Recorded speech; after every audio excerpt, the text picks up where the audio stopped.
What's going on, guys? I'm the notorious one. I am Dom, and today we are here to pay homage for the culture.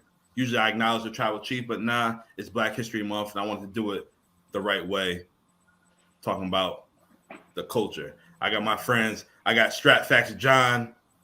I got my man, the Dominican Dream, Poppy Platino. I got my man Adrian from Suplex Dinner Club. Excuse me. I got my man BDC from Delaware. And we got a new guest, my man Rozay, Shawn Michaels fan. Yes, sir. But guys, let's get into it. Man, growing up as a black kid, and Abel and John,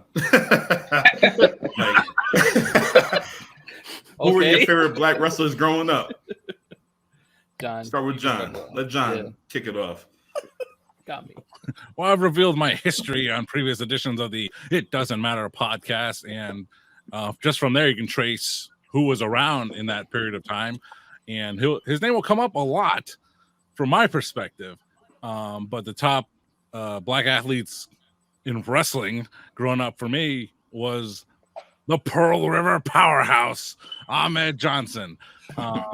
So at the time that I got into wrestling, he was the big star. He was getting the big push at the time, and you can't say 1996 in WWF without mentioning the Pearl River powerhouse. So growing up, he was a primary influence, and then of course Farouk Assad got in there, but everyone else knew him as Ron Simmons, but I didn't, because I didn't it wasn't there when I got into wrestling, and there just wasn't much when I first got into it. But of course, as the years would go on, more black wrestlers would appear or become more prominent, and then I would learn more history about black wrestlers. But to answer the question, the most influential one when I got into wrestling was Ahmed Johnson. Did you like the double knee pads? I didn't know what was going on with that guy, but he was intense, and he had that look, man. Don't Gold Dust, don't touch me, bro. And he was, very physical in the ring. He had the original kick-ass spine buster and the Pearl River plunge. Still no one does that move today, probably because they realized it kept hurting guys. Yep. And he was the second guy to body slam Yokozuna. So he was a very impressive guy when I was a young guy. All right. Nice. Rozay, what about you? Oh, growing up, it had to be Booker T. The one and only. If he wasn't trying to do the spinning Rooney, there was something wrong with you. You started to realize he was knocking everything over in the house, or kicking your siblings, or and hurting your back. You ain't doing it right. For real, I remember being in fifth grade and in Catholic school, just spin around the floor, and all the white kids. Oh, let me see you break dancing. I'm all right. That's all I kept doing. That's it. Before we had the John Cena, if you didn't have the 5 heads, you had a hand up. I don't know what to tell you. You wasn't doing it right. For real, that's a good choice right there. BDC, what about you? Man, when I was coming up, I got fooled. So the first black wrestler I saw was Mr. T, because WrestleMania was my first event. Okay. Later though, my favorite black wrestlers ended up being Rocky Johnson and Tony Atlas. Soul Patrol. The Soul Man, and the man that will become Saba Simba. The man like feet. A specific type of feet. Man, look. Nah. Don't remind me of that. I saw that last week. I was like, bro, come on, man. Come on. Crashed out. Come on. But yeah, Soul Man and Tony Atlas were my intro. I learned about Ron Simmons later, but it was Atlas and Johnson for me. Those are good choices, man. All right. Abel, what about you? All right, so growing up, I would have to say Mark Henry. Definitely somebody who has some character to him. Different. I I ran track and field, so that whole like doing the shot put and powerlifting, that was more up my alley when I was older. So I was like looking into what he used to do. I never was a power lifter. I was more of a runner, but just being in the Olympics and just having that kind of like forte, and then now how he's like with certain people, he looks at them and he wants to push them to the next level. That's where I want to be. I want to see some talent, regardless if you're black, white, whatever, but just push them to that level, get them to better greatness, and just go there. So Mark Henry's more my influence right now. Nice. All right, Adrian, what about you? Man, my favorite or most influential wrestler probably wasn't the best in ring, but because he was so believable, I definitely enjoyed him in my household. My grandmother, my cousins, my aunts and uncles, they all loved him, and that was Thunderbolt Patterson. My man used to talk his talk. Like growing up, it was toward the end of his career, so I didn't really get to see him wrestle per se, but I would always see him talking crazy on Jim Crockett promotions. He used to get his shit completely off, and he was just believable. He seemed like one of the OGs in the neighborhood. Like, you say something crazy to me, I am gonna smack you. And it is like that. Like that's the energy that Thunderbolt Patterson gave off. And looking back at his promos with him and Ernie Ladd, those dudes were fresh. And because of politics and dynamics of things, they didn't really get the focus. But us, we recognize what those guys were trying to do. So salute to Thunderbolt Patterson. All right. Now it's for me. Growing up, as a child, going to my grandparents' house every weekend, Saturday morning, watching WCW 905.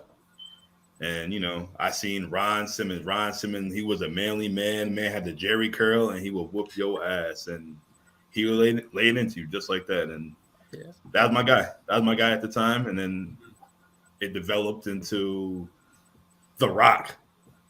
Everybody liked The Rock. The Rock talking in third person. The Rock had the silk shirts on with the nice slacks. Hell, I went to JCPenney's and bought me some cheap silk shirts. And I had my little fad like that. So it was dope. It was just a cool time to see somebody talk shit. Both of them guys could talk shit and back it up.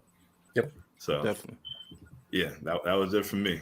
Those good choices. I tried going around talking in third person and didn't work too long. It's hard to do. It's hard to do. It's not that hard. What? Yeah, man, you talk in third person for a whole day. I bet you Abel name is on podcast all day long because Abel knows what he's gonna do. Abel's gonna drink this right now. And Abel's gonna 3 lines. All right, since you want to talk about talking in third person, what's your favorite moment from a black wrestler? You kick it off, Raj. Let Raj kick it off. My favorite moment. Man, there's a lot of them. I mean, of course, again, I'm gonna stick with Booker T. That 06 King of the Ring that changed him. It's nothing like it. And he came out and the pinky up, King Booker. There's many moments, but since I started with Booker T, I'm gonna stick with Booker T.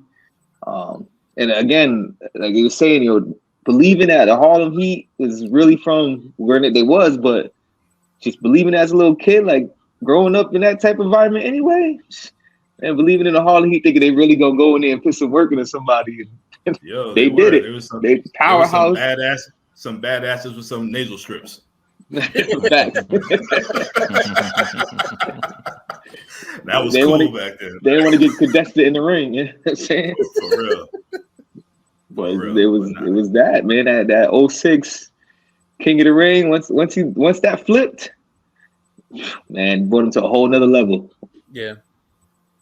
I'm surprised you didn't say when he debuted in WWE, when he took out Austin, put him through the table, that injured Austin. That's what got him going. It did, but I'm saying though, it was still that same. I felt like it was still that same Booker T from WCW. Like it wasn't the Harlem Heat, but it was the next version. And then once I feel like the 06 just took him to the next level. It was like, all right, this guy's really on the map. He changed. He was in. he carried that King of the Ring persona for so long that it was like really like, who cares if anybody else won it? This is the real king. Like, Right. Hell, this is he the guy even we're took it to announcing. TNA. Facts. Facts. And to this day, All right. you watching something with him, he might have that little the little thing on his neck or the cape on or the crown. And that's how you gotta live it. Yeah. All right. John, what about you? What was the question? What was your favorite moment from a black wrestler? You're gonna jump all over the place. I mean, the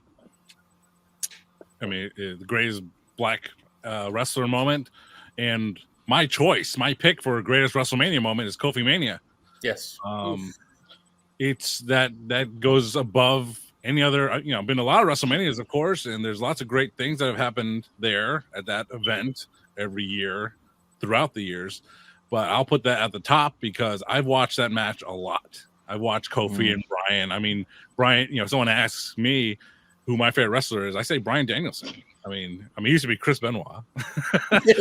Same. But Yeah, Bryan, can't go wrong with Bryan Danielson, especially considering that I've watched his career since before, WWE, when he was the Ring of Honor World Champion for a whole year and change in 2006, that formidable year. For Booker T and Bryan Danielson, but the second, before that it was the Yeselmania with Bryan beating Batista and Randy Orton, and that was a big moment for me as a huge Danielson fan. So for Kofi Mania to top that just shows you how big that was, not just for black wrestlers, fans, people, but as pro wrestling as a whole. So Yeah.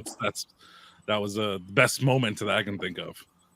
Yeah, that's one of the few times where somebody won and I was in tears, like happy tears. Yeah, I was there. Me So and BDC, we was there. Yeah, Tears is flowing. It was a proud moment. It was a proud moment for that. And then you come home and you see the videos of like MVP and Shad hugging, Right. Yeah, that and just, all the black wrestlers were just like breaking down left and right. It's like you really can't top that. no.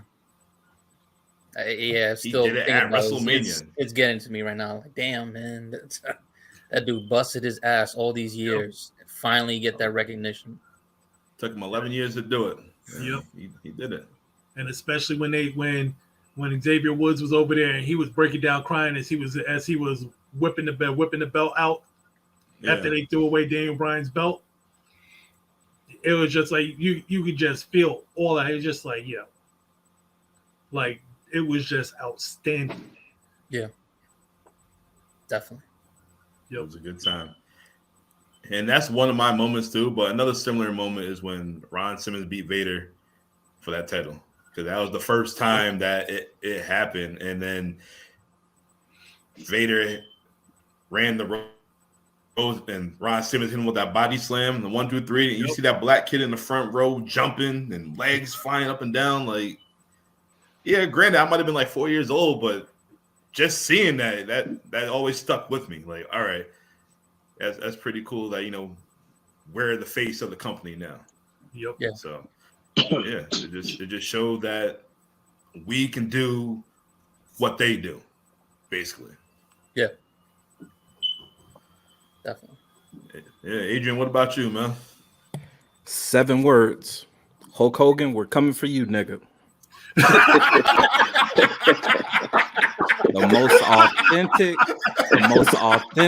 most real, perfect moment. Authentic. All of us Spring has Stampede. experienced that. Every one of us, even some of us who shouldn't be saying that word, we have caught ourselves in that kind of situation. Like, yo, I don't care where I am. I don't care who I'm talking to. It's going down. Like, that's the kind of energy. That's my favorite moment. The energy. Yes. I mean, when Booker T got inducted into the the WrestleMania the one in New York, New Jersey, 29, 29. 29. When he got inducted into the Madison Square Garden Hall of Fame that year, and they played that clip. Of course, they didn't play the entire clip, but people in the audience, some people in the audience were upset that other people finished what they cut out. Yeah, for sure. Yeah. You can understand People getting upset. tend to use that opportunity to just finish the sentence. Yeah. They know damn well they shouldn't. Go to a concert. And maybe one person in particular was shouting it along that no one else wanted them to shout it along at that WrestleMania. I mean, at that Hall of Fame inductee, Donald Trump. Also at that year's Hall of Fame in 2013. Leave it to John. Fun. Leave it to John. You know, I remember when the network came out, I searched for Spring Stampede and I looked for that clip. I was wondering if they took it out. Nah, it's still up and running on there. Yeah. Well, that's a good thought process. Like, what are the top 5 things people looked up when the WWE Network premiered, and that was one of them. Oh yeah, I think that was Benoit still there, top 5 or top 2. Yeah, Booker T. Booker T's promo, Spring Stampede '97. Oh man, Abel, what about you? Well, I'm a copy Rozay right now and follow the whole theme since he picked Booker T and I had Mark Henry. I'm gonna do the promo we had with John Cena where he faked us out. Oh, the retirement! Yeah, that was great. That was money. I was like, damn man, this guy, he's about to retire. He busted his ass and all that, and all of a sudden the best world's strongest slam. Oh my God, goosebumps! The Hall of Pain starts, and then classic. Yep.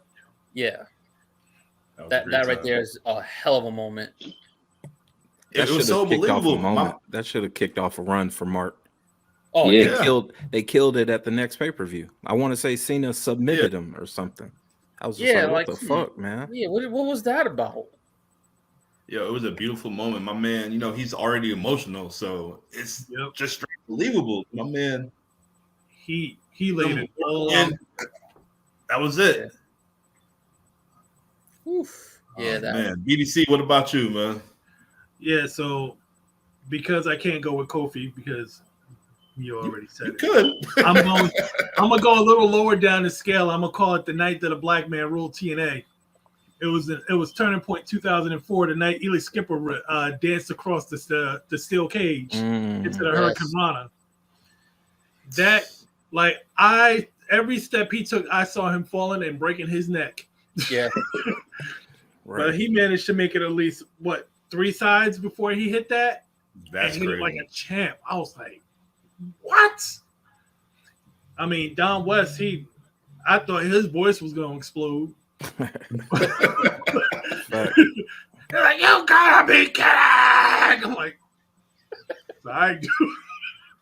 But yeah, that I think he ended up winning Moment of the Year for 2004, and that was Match of the Year for him. So yeah, he just out of nowhere, just he lit up that they still show that to this day, man. Oh yeah, definitely. Oh yeah, they still show that clip. Yep. Was he Canadian? It's all on highlight reels of some of the top TNA moments. I believe. Was he Canadian? Or was he just put in there like Hacksaw Jim Duggan? No.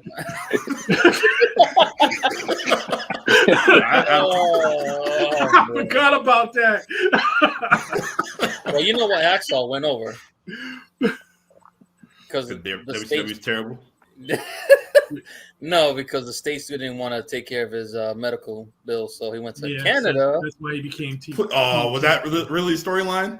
Yeah, that's wild. Oh my God, that's a great reason storyline wise. That's funny, but it was based in reality. I think he went out to Canada to have his medical bills taken care of. Oh shit! So that's why he came back with a haircut. Yep. They had a motion go with them, eh? That's pretty funny. Yeah. Oh my God, Lord. I believe John gave me that fact. So. Yes, that must have been one of those moments. Me and Abel were talking to each other, and Dom was doing something else. Yeah. Probably because we did do one show. I forgot when. New Blood? Did we do New Blood Hacks- Rising? Nah, but Hacksaw hit somebody with the 2x4. All right. Yeah. And Major Guns came out, interfered. What made it Fall Brawl 2000, something like that, or 99? One of them. Yeah, It one was of them. It was one of our It watch doesn't alongs. Bash that to we the did. Beach? It doesn't. Yeah, It doesn't matter yet. They don't like WCW. people don't like WCW, even though they got some.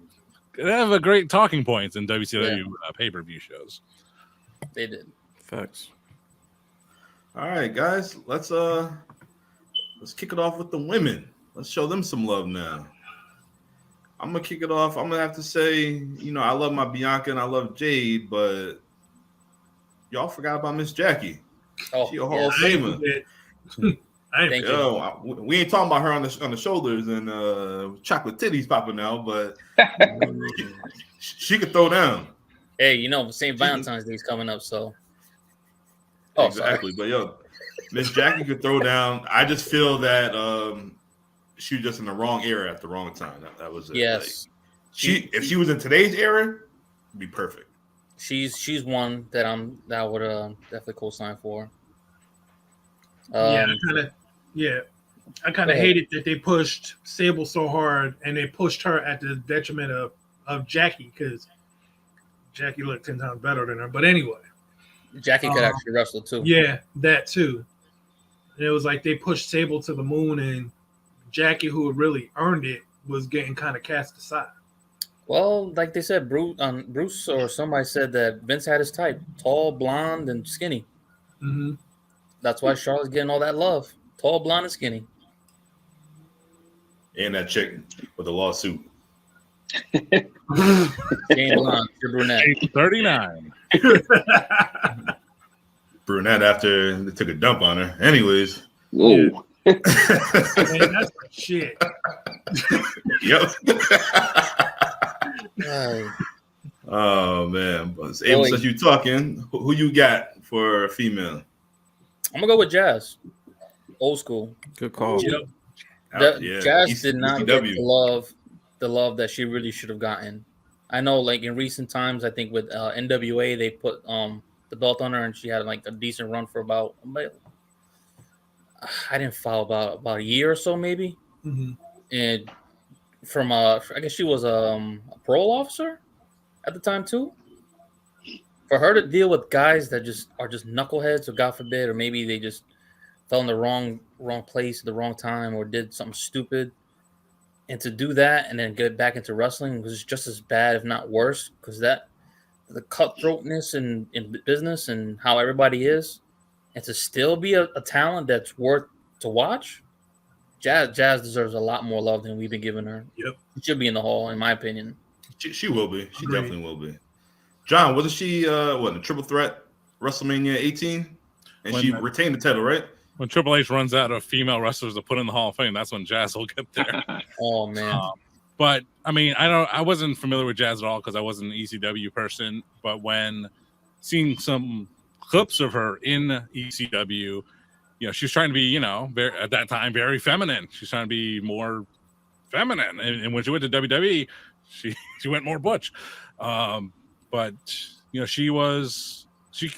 treated her just like they did Jacqueline. They acknowledged her as a good worker and as a solid heel to be in the ring with, but they never were ever going to put anything behind her to push her as a top superstar. Right. But she she's always in the right spot, the right place at the right time. So yeah, I mean, why not? She is definitely a top competitor in the WWE. Is she still married to Rodney Mack? I believe so. You remember him? Wow, yeah, I didn't know that. That's crazy. Yeah. Rodney Mack, yeah. Yeah, I remember Rodney Mack. Yeah. Do you remember back in the day, Teddy Long and Rodney Mack, the White Boy Challenge? Mm-hmm. that was almost going to be my favorite moment. Yeah. Because he used to get down. Oh, man. He used to get down on did. those. I was going to fantasy book that at the time. I was like, Rodney Mack's going to take that challenge. And maybe it was the storyline at the time. I was like, he's going to take that all the way to Goldberg. And They did, but by that time they weren't pushing Rodney Mack. So Oh yeah. Rodney Mack and Jazz, they were married at the time, and this has happened in WWE, Black Friday layoffs over the years. They've released couples. They released Rodney Mack and Jazz at the same time. Wow. They released Karrion Kross and Scarlett at the same time, and probably Maria Kanellis and Mike Kanellis at the same time. So, I mean, they do it in pairs sometimes. It sucks, but there you go. So who do you have for your favorite female? Well, I'm looking at this. I'm using a cheat sheet that Dom gave me a little while ago, and I'm glad it's there because there's someone that's not on it, and it's someone that I'm associated with very closely and predominantly, and that is the returning number 2 entrant in the 2024 Women's Royal Rumble, and that is Naomi.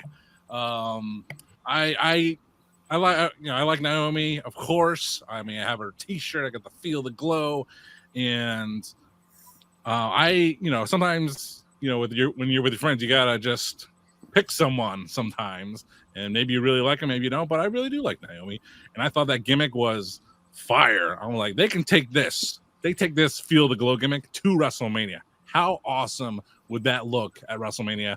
Definitely. And they did it. WrestleMania 33 in Orlando, her hometown. I mean, they had her win the title, then drop the title due to injury, but thank God she made it her way back. And I was like, if she does that entrance at WrestleMania, I'm going crazy in the stands, man. And that's what happened. So throughout the years, I am the Naomi guy.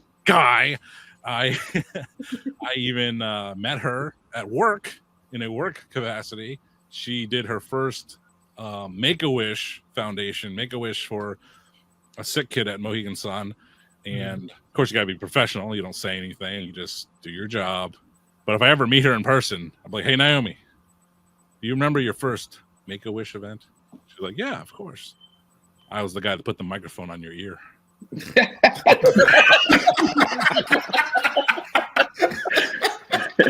I don't like that. That's when she slowly backs away from you. Yeah. I felt your glow. But anyway, beyond that, she's good looking. She's a good athlete. And Naomi's my girl. That's a good pick. That was a fun WrestleMania too. Yeah. That was a super fun. Great theme song. Yeah. Hardy Boys came back. Shitty stadium though. Yeah. They refused to call it Camping World Stadium. It was always the Centrist Bowl. Terrible.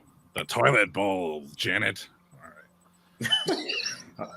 All right, Rozay, what about you, bro? I'm gonna go with Sasha Banks. There you go. So, like, Can't go wrong with her. Can't go wrong. Man, her NXT run, I know a lot of the guys and girls NXT runs were somewhat better than others, but most of them had great runs. But her NXT run was something different, man. She came in and took over with the 4 horsemen and women, but we're not gonna talk about the other 3 because it's the Black History version. So, but her run at NXT, I mean, she carried it over, but I feel like that NXT run was different, man. She that was the best version of her by far. At least not in ring, but I mean not contractually or but her in ring ability and the more time they gave her, her match was just golden. Yeah, and that match she had with Bianca at WrestleMania. Mm-hmm. That was real good. Yes, for real. Another powerful moment right there. Yeah, for sure. Yeah, Sasha and Snoop Dogg's her cousin. Yeah, and Snoop is her cousin. Oh man, BDC, what about you, bro? Well, my pick is always going to be Miss Jackie. So, since we already know about her, we're going to take a minute to talk about somebody who doesn't get a whole lot of recognition. We talk about Jade Cargill and the body and the specimen of who she is, and as of right now, how she's learning her talent. So we're going to talk about before Jade Cargill, there was a young lady by the name of Linda Miles. Wow, Shaniqua. Yeah, Shaniqua. Wow. Who had the body, she had the look, she had all of that. she had very limited exposure in the ring because they put her along with two dudes and made her a dominatrix. But Yep. they, I thought that she had the ability to be pushed, but at that time it was all about just making gimmicks out of everybody. So she became Shaniqua, and she just became a valet, and that was pretty much it. I think she had she got a shot, I think she could have gone places with it, but maybe we'll see Jade Cargill rise up and we'll realize that could have been Linda back in the day. Hey, BDC, can I ask you something? Fire away. Do you remember when JBL clotheslined her from hell and got swollen? Oh, Linda Shaniqua, you developed these things due to the swelling. What a sad thing. Oh, Lord. I I don't remember much of her at the time. I really don't remember much of her at the time.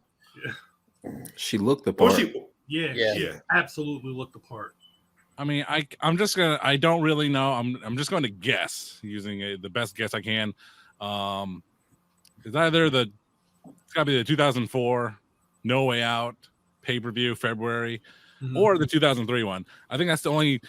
If it's like you ask, hey, where do you think I could find a Bastion Brothers and Shaniqua match? I'm like, I think 03 or 04 No Way Out. But that's just a guess. Because they were not. I mean, like obviously I remember them. Shaniqua and the Bastion Brothers and the dominatrix stuff. Yep. But I can't really pinpoint them to any great match or anything. You're not. They're not putting up any 5-star matches. No, it's not happening. So the focus is more on her tag team that she was managing than herself. But as soon as you're leading that way, BDC, I was like, oh no. Then he said it. Good one though. Oh man, yeah, I wasn't expecting her. I forgot all about her actually. She, I seen something on Facebook. She popped up. I think she's like a college referee or a WNBA referee nowadays. Yep. She's a referee now. Nice. Yeah. So Adrian, what about you? Oh, go ahead. My bad.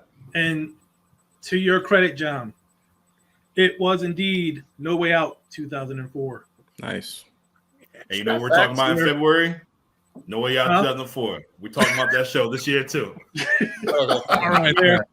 04. Was it 04?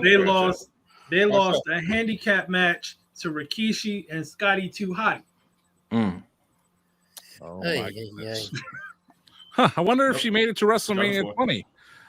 Probably not. They probably fired her. Anyway, that was a 5-hour show. The original long-ass WrestleMania 20, 5 hours. Jeez. The greatest WrestleMania ever. Where it all began. Again? All right.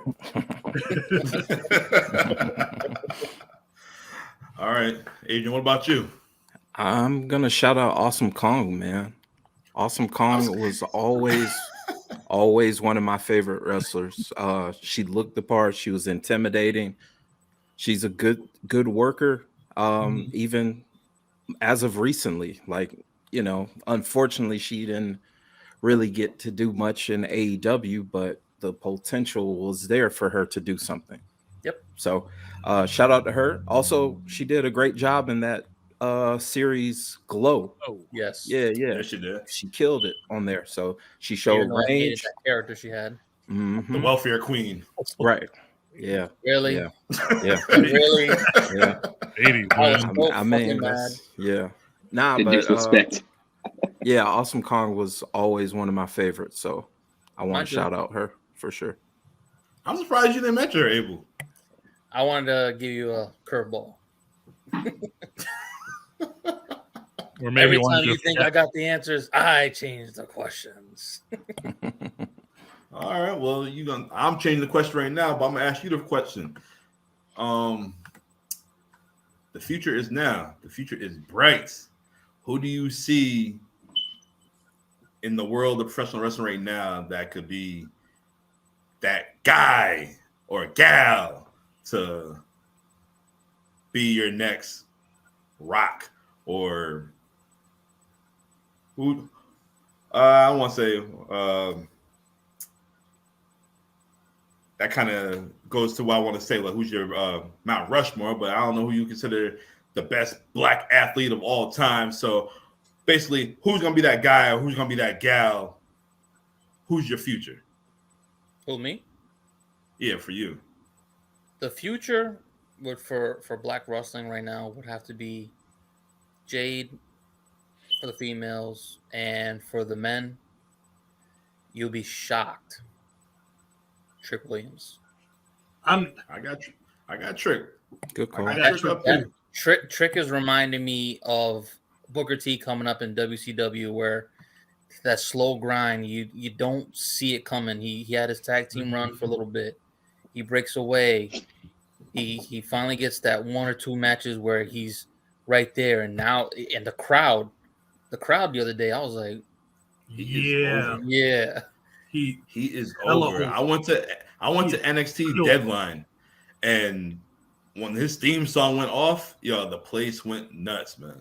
It's crazy. Look I at was Trick. thinking it would have been Montez at this point, but I don't know what he did or what's going on. Maybe the show but WWE pumped the brakes real quick. I'm like, what are you doing? Let that Mack truck keep rolling. Like, he knows what he's doing, but they better not do that with Trick, man, because someone gonna whip that Trick. Well, I think the problem with Montez is that they see the Street Profits as money. So as long as they see the Street Profits as money, Montez is not going to get a chance to shine on his own. Ooh. That's. I agree. Yeah. They Why are break them up? money, but Right. Why break them up? If they together, they golden. Yeah. They could go the New Day route though. When Big E won the championship, they Yeah, were they still all- together, but Yeah. they can still shine. It's different because they still got a tag team. It's Technically. different with 3 than 2 because Big E can break off. You knew that was bound to happen, and he was going to break off, but still be a part. You can't really break off Montez because then it's a matter of Angelo proving that he can do it. Now, don't get me wrong, I think he can. I believe so. But the thing of it is if they don't have that much confidence in Angelo doing it on his own, then why take him away from Montez, who who can? Damn. Yeah.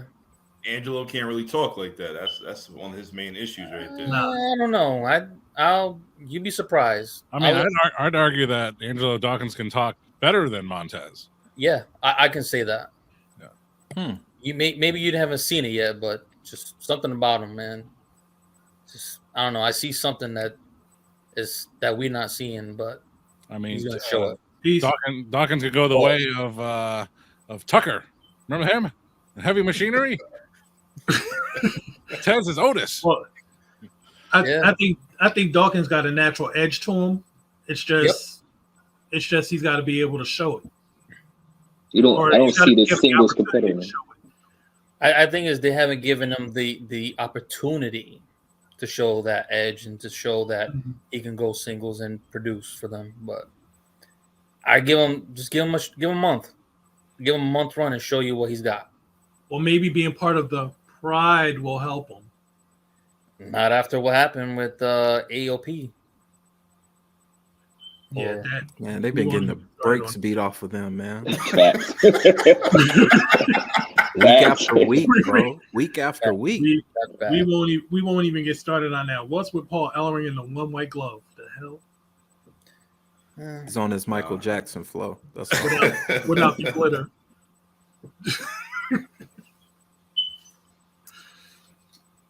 All right. So Adrian, who you got?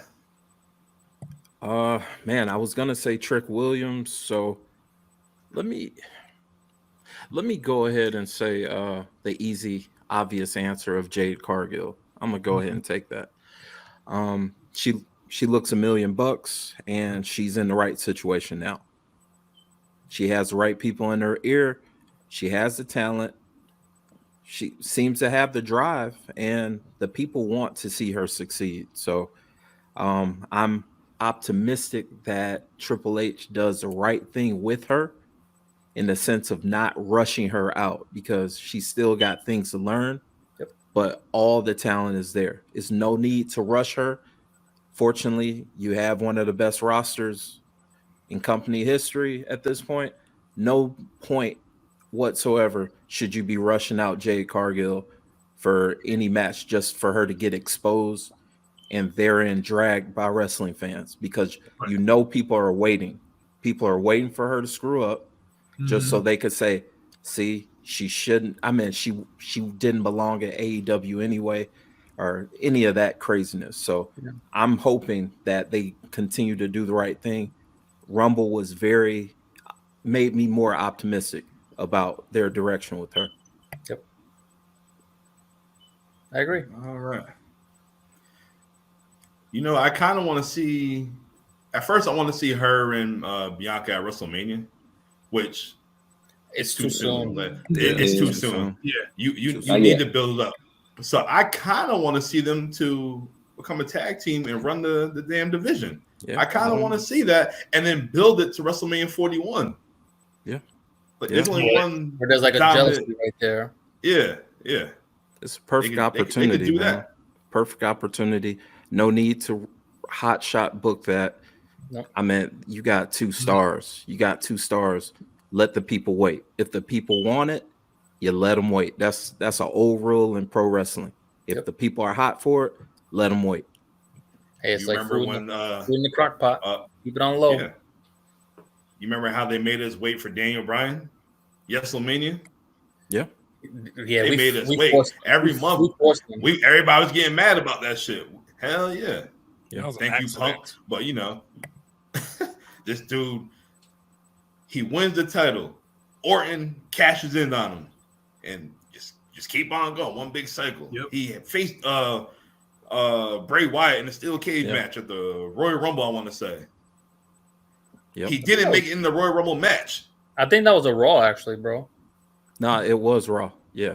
The match was was it like the week after Rumble? They did have a match at the Rumble. They did have a match at Rumble, but that cage match was Monday Night Raw. Hanging out with John, get that strap facts.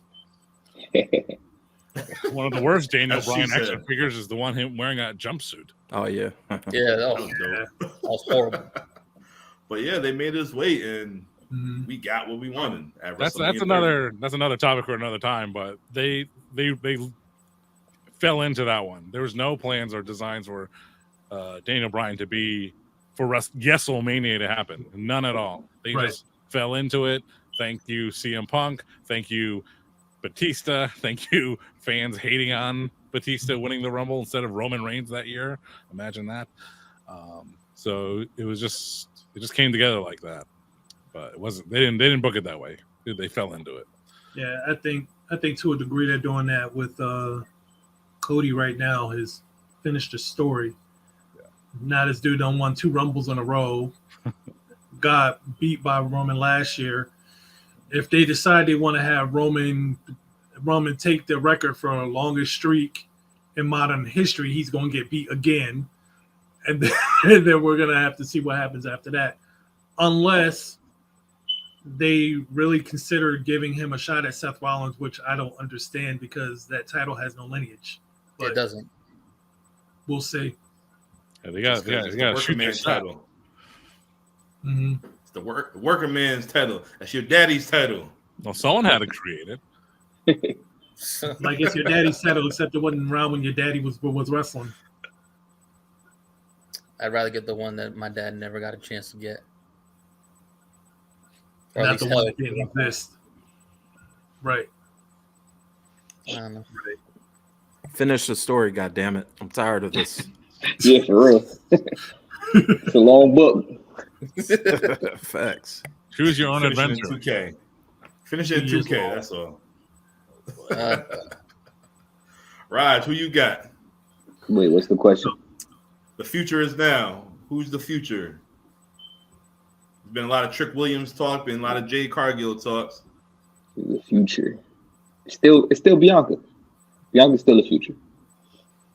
Okay. We've seen a lot of it, but I feel like there's just nothing there was nothing going on at the time when she, wrestling, all the women wrestlers was either up and down with Ronda Rousey, didn't know what was going on with her. Charlotte kept getting injured. Becky was pregnant. Like her run was like, it was good. It was a good run, but it was like right now is the peak. There's way more female wrestlers that's able to compete with that, with her, with everybody. Like it's at its prime right now. So I think she's still a future. Again, she carried the company at a time that wasn't too many that was really on top. A lot of the wrestlers female wrestlers are still coming up, or was out. So she still got another run in her. I feel like another big run in her. They just gotta figure out a way of doing it right. I agree. Yeah, all right. BDC, what about you? Yeah, so I mean, I gotta go with Trick, and I look at it like they tried to push Mello because Mello don't miss, and somehow he completely missed the fact that Trick was passing him. Ooh.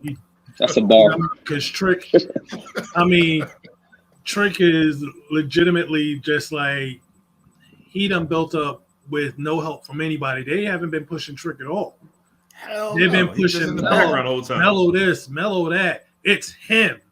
They've been pushing Mello hard as hell, and Trick is in the meantime, he's the one that's getting over. Yeah.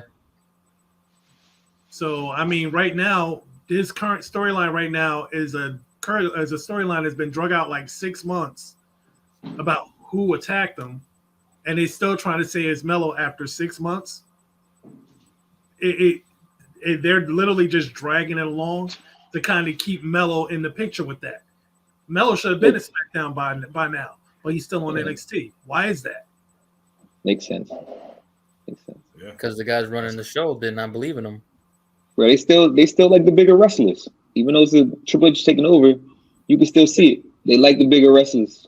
Yeah, and it's crazy because it was like when Trick was getting started, it was like, okay, yeah, another big guy, stuff like that. But then after a while, you start to see little things. It's like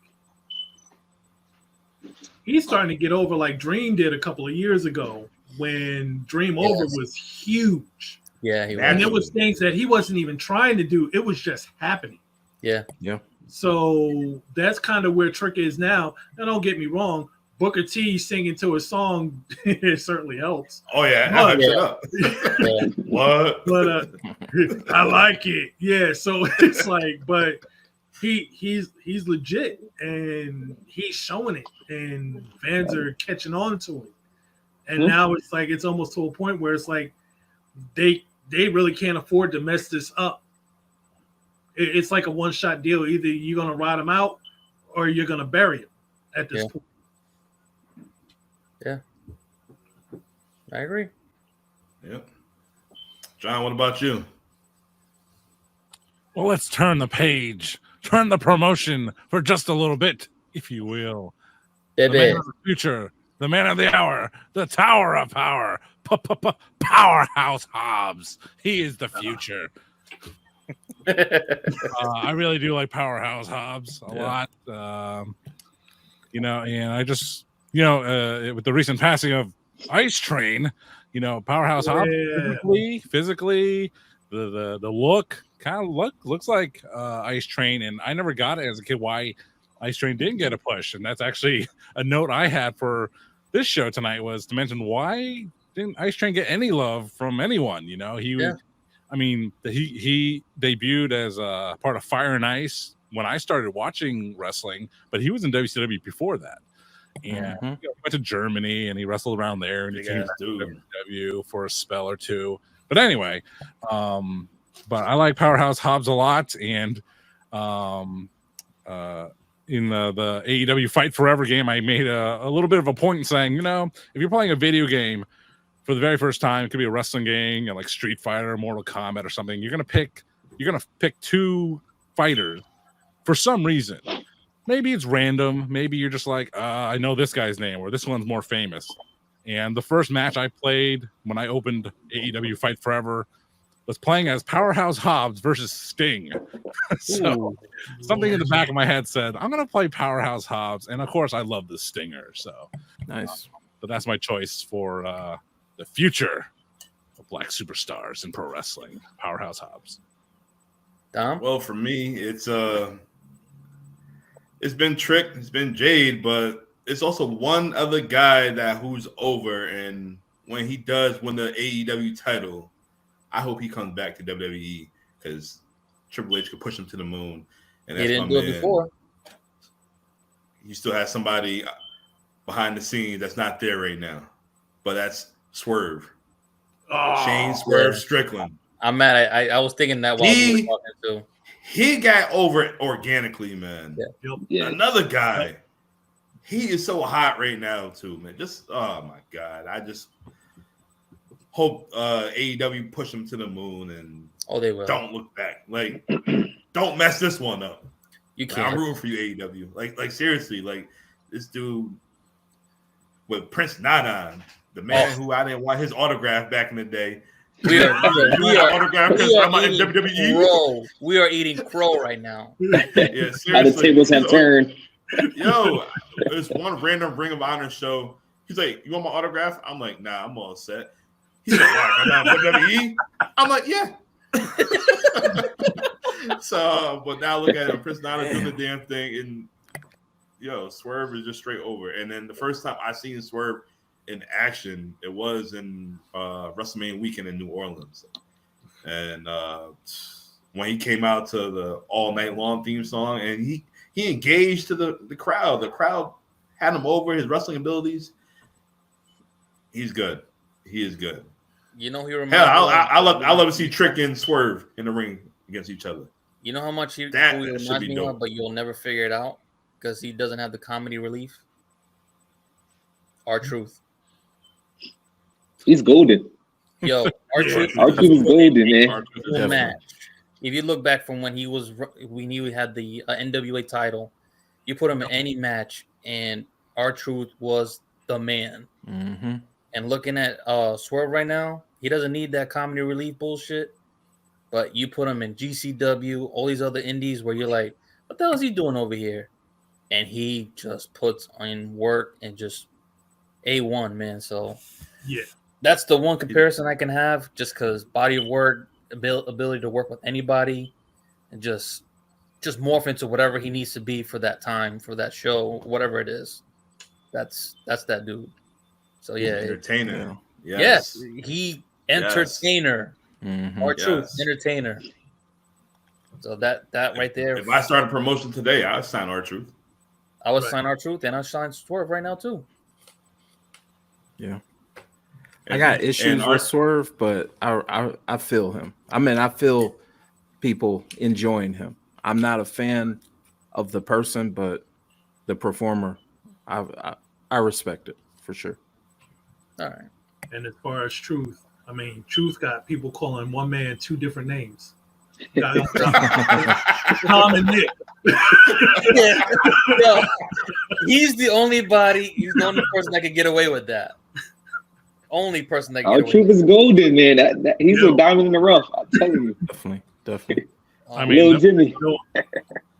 Just, it works, man. What a pop. He came out number 24 or 26 at the Women's Royal Rumble. Yeah. Oh, my Caused God. by Holly to get eliminated.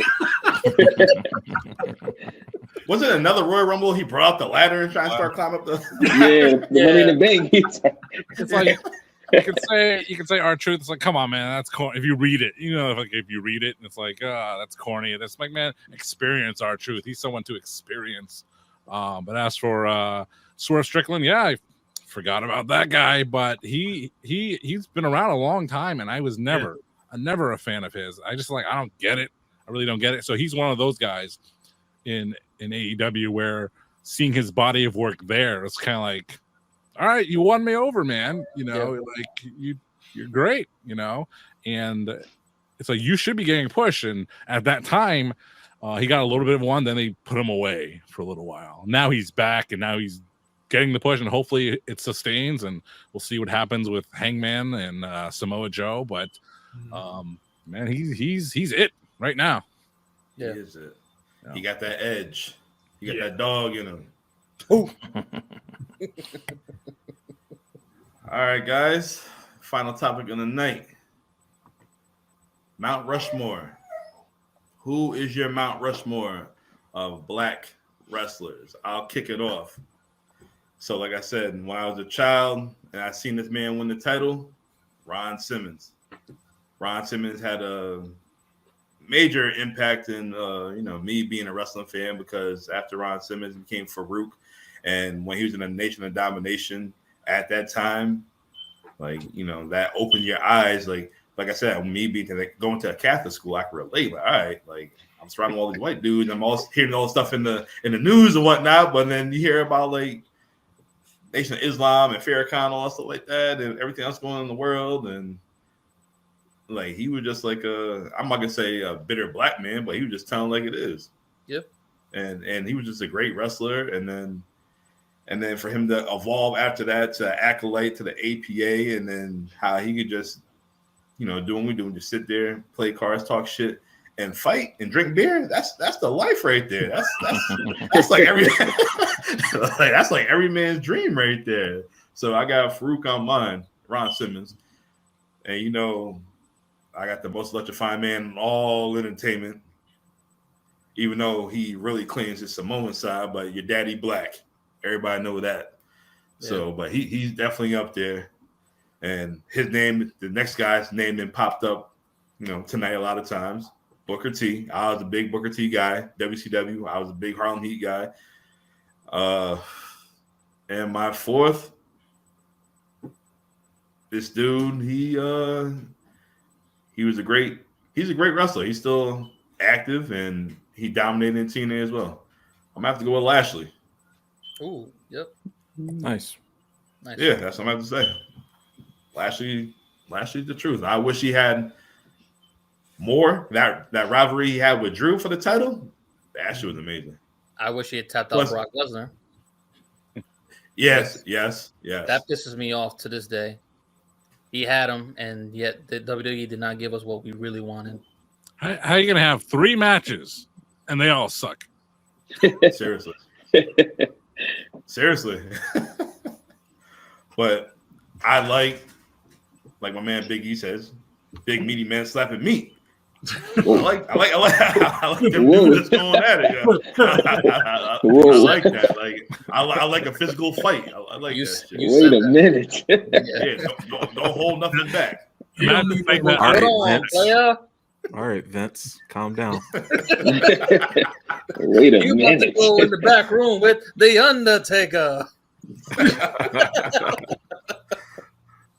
Oh man! All right, but Adrian, what you got? All right, I got Ron Simmons. I echo your sentiment for sure. The Rock, obviously.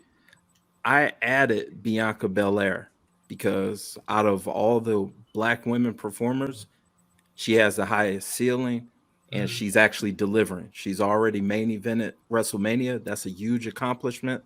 And the sky's the limit with her, talent alone. Last person, Durag Vince McMahon. Nah. I'm joking. My last person, Teddy Long, the legend, Teddy Long. Shout out to him. One of the first black refs that I ever saw growing up. Yeah. And just his manager work. He managed The Undertaker.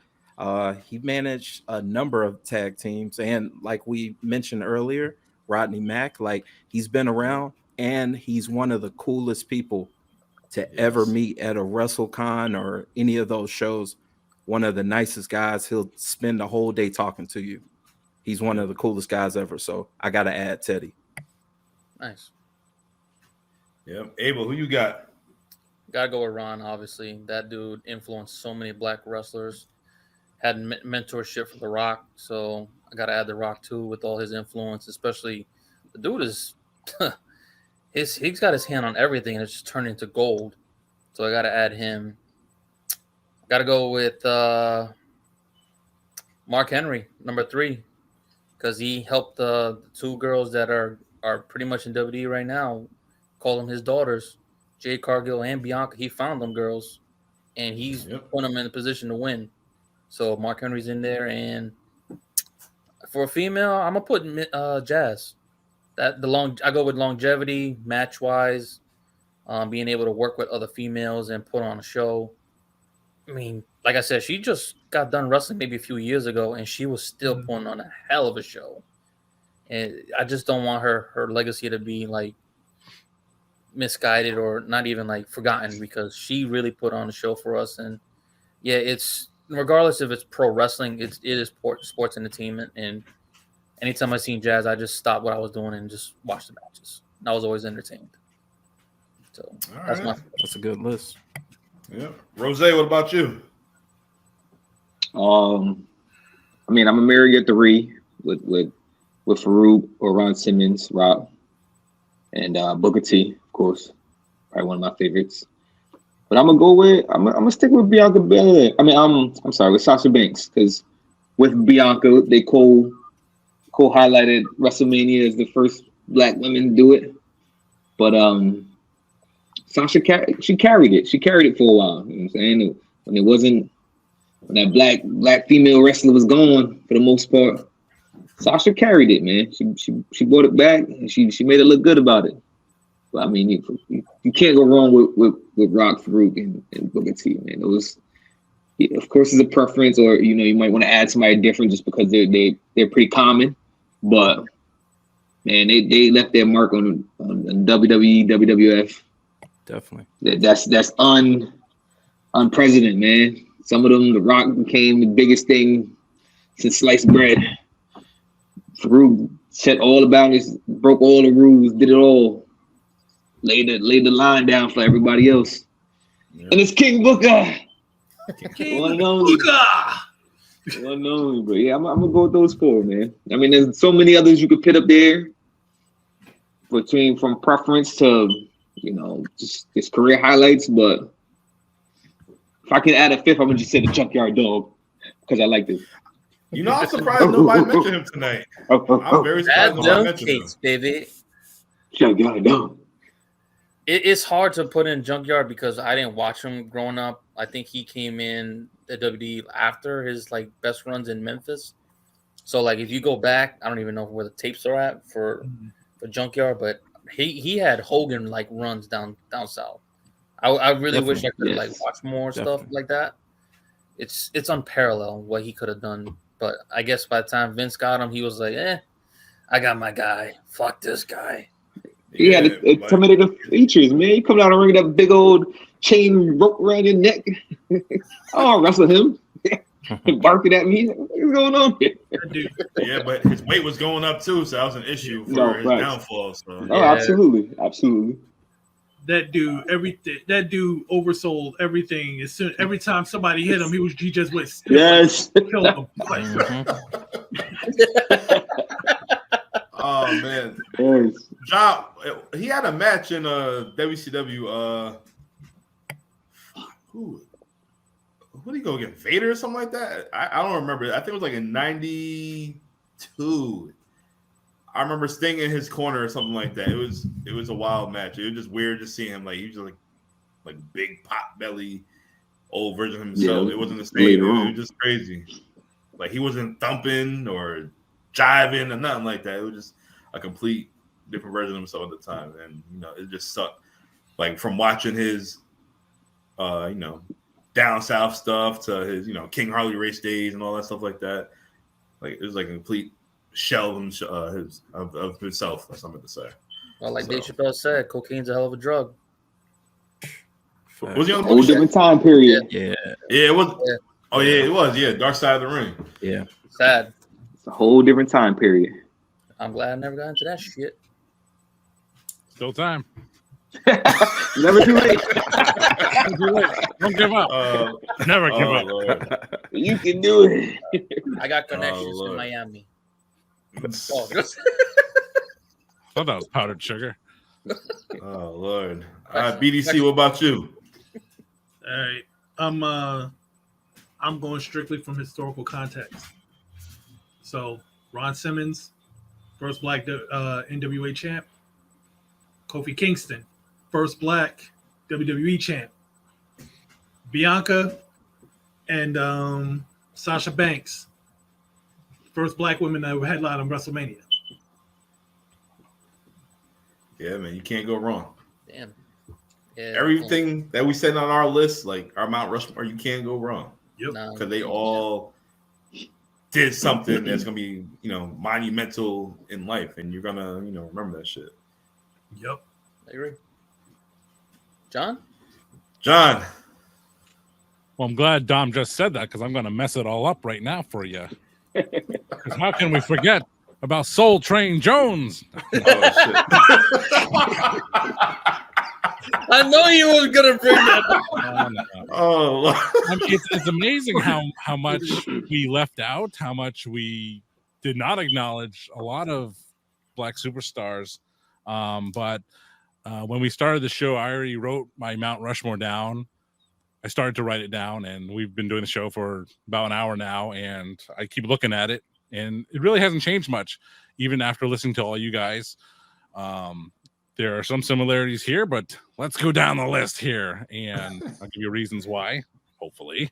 But first on my list is that guy that's kicked off the show, that Pearl River powerhouse, Ahmed Johnson, because he was that influential to me when I first got into wrestling. That's it, plain and simple. He's the first guy you saw, the first guy you loved, so that's why Ahmed Johnson is there on my list.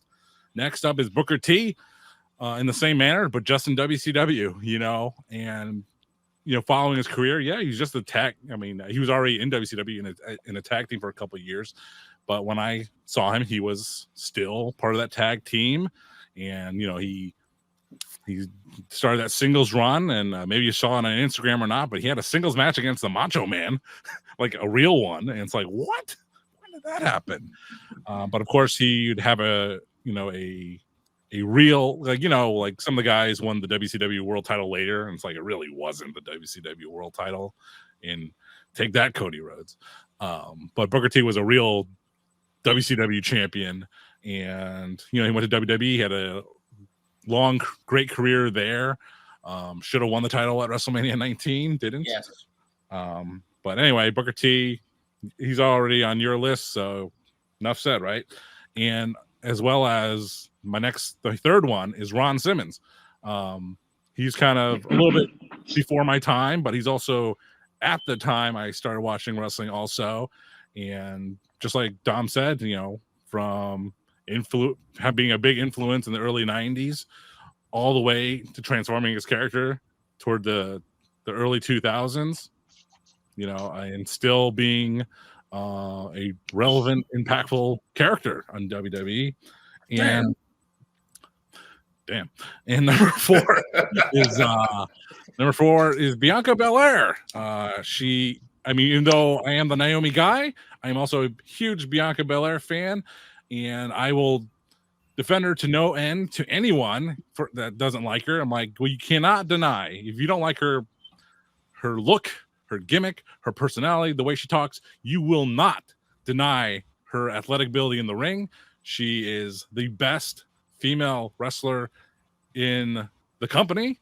And unfortunately, her match with Asuka didn't live up to the incredibly high standards she left main eventing with Sasha Banks and Becky Lynch. It was still good, but I wish it was better. And maybe this year she'll have a match that meets expectations, but that's my Mount Rushmore: Ahmed Johnson, Booker T, Ron Simmons, and the EST of WWE, Bianca Belair.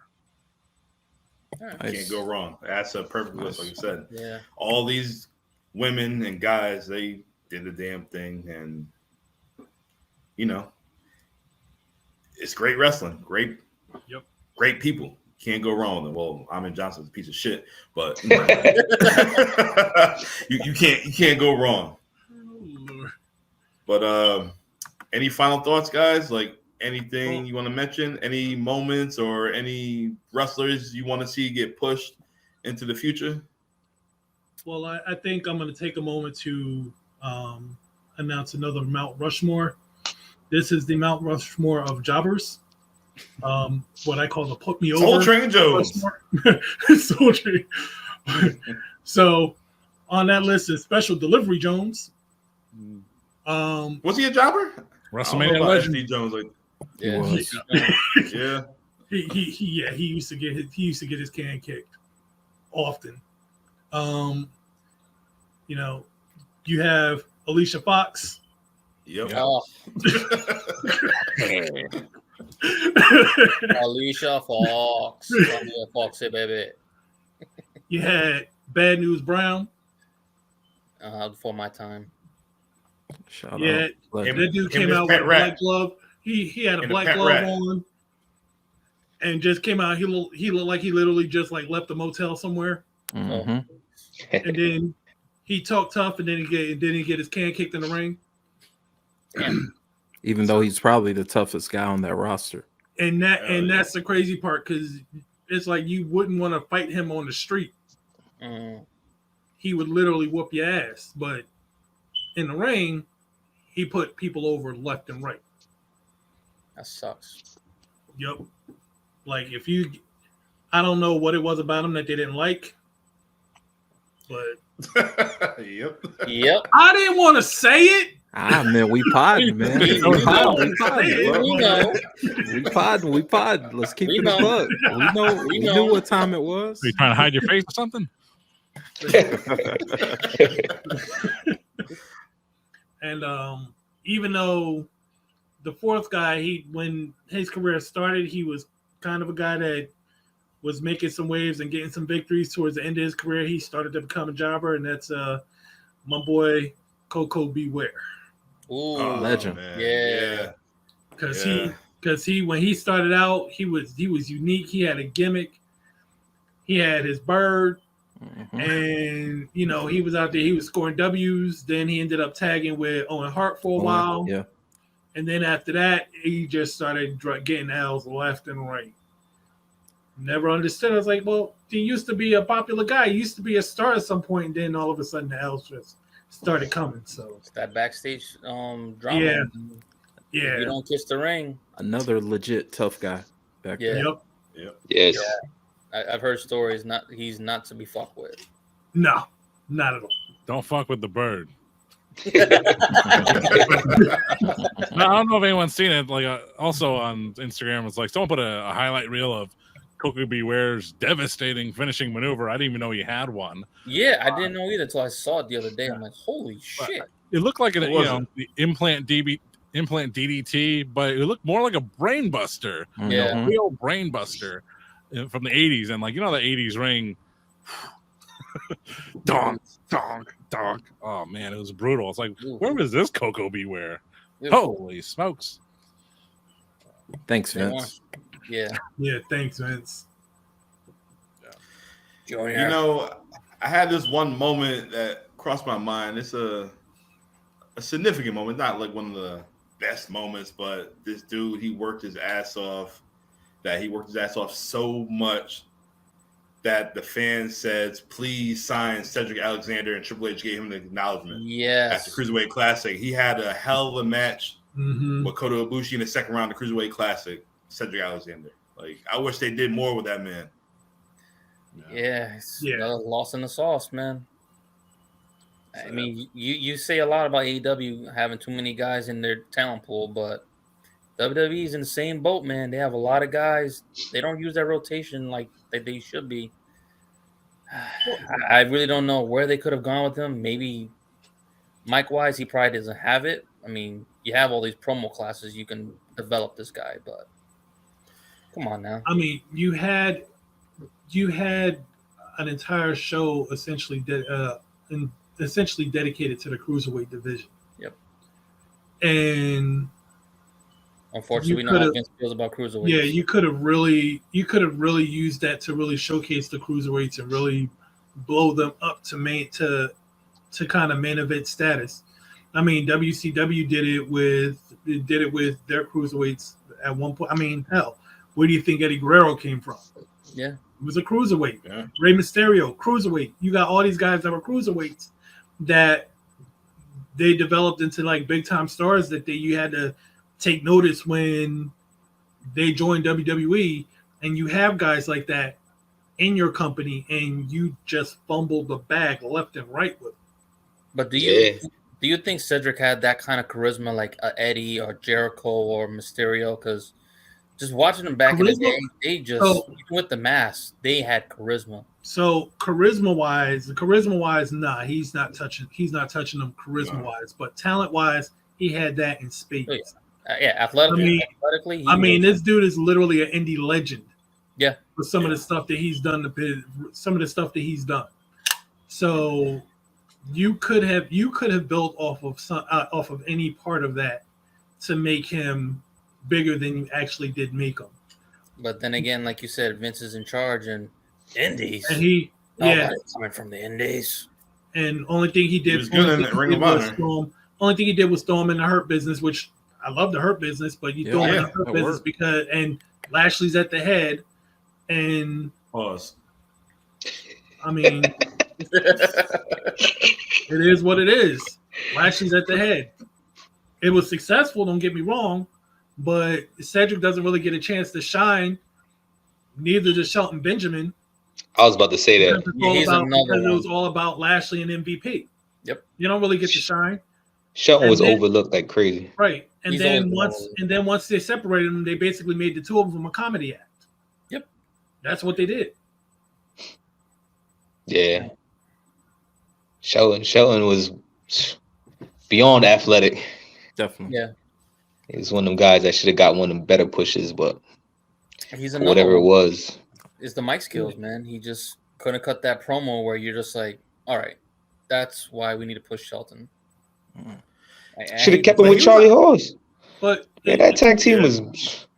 But if you they ain't need no mic skills, man. They came in the ring and did stuff that you're just like, yo, how they doing that? Or Steiner like basically. Yeah, I mean, he was still getting over it even when he had his mama, the chick from the Campbell's soup. I hated that. She was out there. I hated that. That gimmick was so trash. Yeah, I hated it.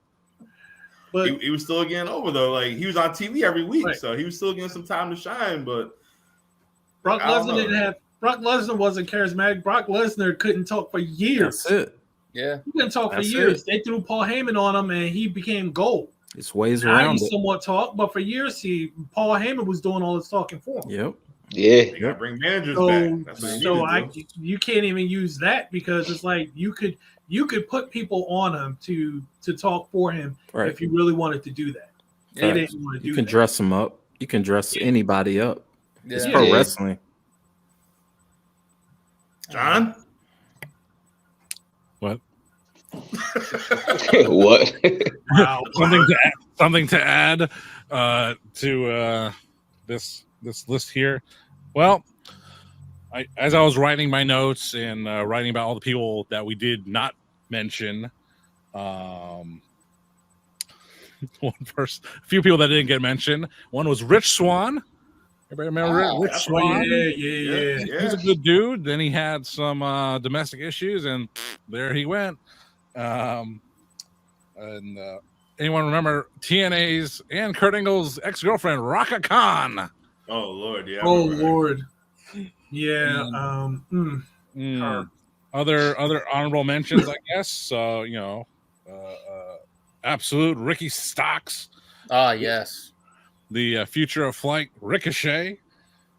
Is he black? Yeah. I didn't know. I didn't know he black or not. Well, he danced with Lionel Richie's All Night Long before Swerve did. And and I know we mentioned Kofi and Big E a little bit, but collectively as the New Day, we did not talk about them at all. The New Day, I mean, they're still kicking it. They refuse to be broken up, and we all agreed with that. But right now, they're just a broken group, and we're all. And when they're advertising that former WWE champion weeks ago that ended up being Jinder Mahal, I was hoping it was Big E. And yeah, me too. Some people are just saying he'll never come back. He's still thinking about it. I'm not even gonna lie. I was kind of hoping he would come back when they was getting their cans kicked on SmackDown. Right. I was hoping. I still think that could be a possibility. They were outnumbered by Imperium. Was it? Yeah, it was Imperium. Yeah. Oh yeah. And it's like, Big E, Gunther. Oh man, then Gunther would break his neck again. I was hoping Big E came back at the Rumble. Oh, Yeah. man. That pop would have been Yeah, it would have been amazing. Yeah. And he from Tampa too? Yeah. Oh, yeah. Well, Yeah. he's from Yeah. Florida, Oh yeah. man, hell yeah. That's what I'm saying. I thought that and They'll shop at place would have Publix. went crazy. Sheesh. Yeah, and yeah, so that's those are the few that I remembered when I put them down. Such luminaries, right? Raka Khan and Yeah. questionable Ricochet. So Well, we also forgot about a gentleman by the name of Charles Wright. You might know him as the Godfather. Nobody said the Godfather. That's true. I had him on my list the too. Nation of Domination. He was Talk about badass, man. That dude. Yep. Woo. That dude was a badass. he And only that he was was only legit. Papa Shango because he was too Yeah. pretty. Vince McMahon thought he was too pretty. Yeah, another gentleman who likes to eat worms. Oh, Oh, Marty. Man's over too. Yeah, he was over as F. Yeah. Yep. Man. Good old boogeyman. Guys, watch out for. I think she gonna have potential. Give her some time and the proper training. Lash Legend at NXT. You think so? Yeah, I think yeah, so. I could see it. Yeah, Yeah. It's Yeah. there. I mean, it's It's there, there. but I just feel give her like some time. after that slam, where do they go from that? And where does Otis go from that? He'll get slammed by another woman somewhere down the line. Oh, I mean, Jade you're talking about will do it easy. he got carried. He got carried by Bianca. He's gotten slammed by Lash. Yeah, he's going to become the measuring stick to which strong women, Okay. that he's kind of embracing the comedy role right now. So Yeah. I can see that. I just hope they don't screw that up with Lash Legend because I see the potential too. Is just I'm scared for her too. You got Jade coming in right now. You got Bianca in there. and Naomi's back. right, and the problem is Ooh. her current gimmick is a little too close to Bianca's. Okay. So They all similar. she has to kind of find her own niche before she can really take that next step up. Because if she takes a step up right now, they're just gonna be like, "Oh, she's another Bianca Belair." Yeah. What if they had Lash Legend, Bianca Belair, and Jade Cargill go against the Kabuki Warriors and Asuka? Or Io Sky, Asuka. And the Kabuki Warriors. Sounds that'd be delicious. dope. It's It does racist. sound real Look. delicious. Look. That sound real delicious. Right? Yeah. Look, hey, they did it back in the 90s with the Look. DOA, The scripted- Los Belicuas, and Nation. Look, Why not? in a scripted Gang match, warfare. No. in a scripted match, it should be a pretty good match. If they just put them out there in a street fight, however, Well, yeah, you're It's right. gonna You know what's gonna happen. it's gonna be a problem. Period. So Yeah, it's not believable. Like body's size and yeah, Dakota, they're just you got these three Black chicks is three holding it down. big That's what they black doing. strong women versus these three smaller. Yeah, no, it's not. Mm-mm. I mean, the only legit threat would have been Asuka in this. Right? Yeah, she don't need to be reduced to that right now. Nah. War Games. Shoot. I mean, as is, I think Asuka starting. I don't like Asuka as The second a trailer. I don't. She was meant from day one to kind of be a lead and be a star. The fact that they have her now, they keep saddling her. Now, don't get me wrong, love Kairi Sane, but you put her in a tag team. She had already been a world champion at that point. You put her in a tag team. Now you have her as part of Damage Control. Why? Yeah, I agree. Why? I understand they did it. I understand they did it back in the Indies, but still no real legitimate reason as to why you're doing that, because you're just basically you're suppressing her right now. I mean, if they follow through with Bailey fighting Bailey as a face, taking on an Io Sky, then you keep Damage Control like intact, just with like kicking out the original leader. You know, that's been done before, so that's one way to go about it.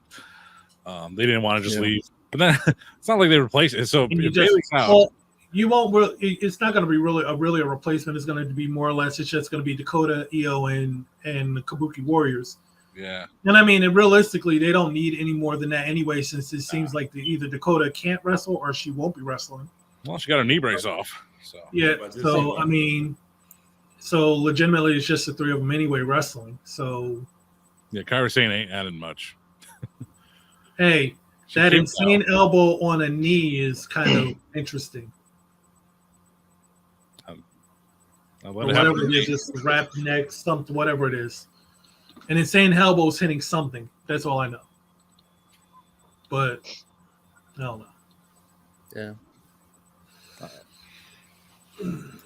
All right, guys. Well, it was a great show. We definitely got to do it again. Maybe Cinco de Mayo, talk about some Mexican wrestlers or something like that. Arriba.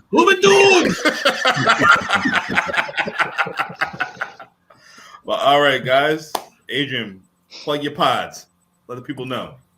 Well, shout out to all marks. We are always on Thursdays. We talk hip hop, wrestling. Follow me at Suplex Dinner Club. Look me up on YouTube if you haven't already followed. We just got over 700 subscribers. So shout out to anybody who has followed and are listening. I appreciate y'all. Mondays, Four Corner Cinema, we review movies and film with the common theme of a wrestler being in it. So the most recent episode we just did, Roadhouse. We talked about Terry Funk. We talked about the 80s film that is Roadhouse, the 80s classic. Talk 'em in the Building just dropped this past Tuesday. We talked about the Von Erichs. That was a fun episode. We went through a little journey of promos with the Von Erich family, some good, some bad. Kerry Von Erich was awful on the mic, so be sure to check that out. And like I said, All Marks Pod on Thursdays. Definitely check us out. We got other projects on the way. Nice. Nice. All right. BDC. And might I say that I heard that they're doing a remake of Roadhouse starring Jake Conor McGregor. Gyllenhaal and Conor. I'm already looking at it sideways. Yes. Yeah. Yes. Yes. So, I mean, if folks want to follow me on IG, which probably won't be much there anyway, Reign of the Phoenix.